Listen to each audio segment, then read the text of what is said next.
रामराम सगळ्यांना. आजचा हा जो व्हिडिओ आहे हा स्पेशली माझ्या गावासाठी आहे. काळेगाव डुब्बाथडी ग्रुप ग्रामपंचायत आहे. छोटेसं गाव आहे. माजलगाव तालुक्यामध्ये हे गाव येतं. एकदम गोदावरीच्या काठावरती वसलेलं हे छोटंसं गाव आहे. तर विषय असा आहे की आज गोदावरी नदीला पूर आलेला आहे. म्हणजे मागच्या 3 वर्षामधनं पहिल्यांदाच आपल्या नाथसागर जो डॅम आहे त्याचे 27-28 जे काही दरवाजे असतील ते पूर्णपणे उघडलेले आहेत आणि पाण्याचा खूप मोठा विसर्ग हा नदीमध्ये सोडण्यात आलेला आहे. सध्या गावात पाणी शिरलेलं आहे. बऱ्याचशा घरांनी पाणी गेलं आहे आणि शेतीचं तर विचारू सांगा. शेतीमध्ये तर खूप जास्त प्रमाणात नुकसान झालेलं आहे. पण हा व्हिडिओ बनवण्याचं रिझन एकच आहे की फ्लड हा आमचा प्रॉब्लेम नाहीच आहे.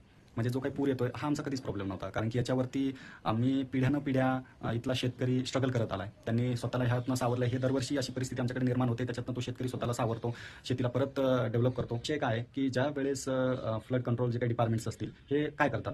आता हे आपल्याला सूचना देतात की गोदावरीची पातळी एवढी झाली आहे, तेवढी झाली आहे, सतर्कतेचा इशारा. ह्या इशाऱ्याची आम्हाला काय गरज आहे? मुळात आमचा जन्म इथे झाला आहे. आम्हाला तुम्ही सांगण्याची गरजच नाही. पाण्याची लेवल पाहून आम्हाला हे समजतं की धोक्याची पातळी आता कुठपर्यंत पोहोचलेली आहे. त्यामुळे ह्यापेक्षा यावरती उपाययोजना काय आहेत?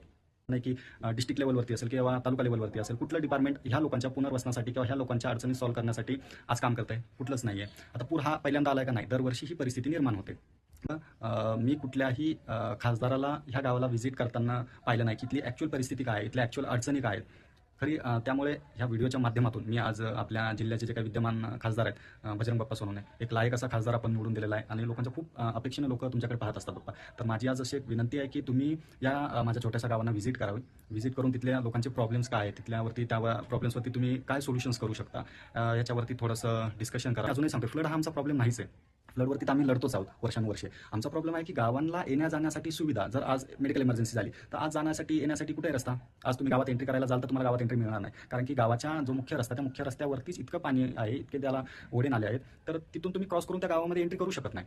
तर जे काही खासदार आमदार असतील आजपर्यंत ज्यांनी जे फंड दिले, जे काही सभागृह बांधण्यासाठी गावात फंड देता, तर माझी अशी वैयक्तिक इच्छा आहे की ते फंड सभागृह वगैरे बांधण्यापेक्षा तुम्ही पुलाला द्या ना. पूल बांधण्यासाठी द्या. पैसा कुठे युटिलाइज करायचा, हे जर समजलं आपल्याला तर नक्कीच ह्याच्यातून भरपूर सोल्युशन्स निघू शकतात.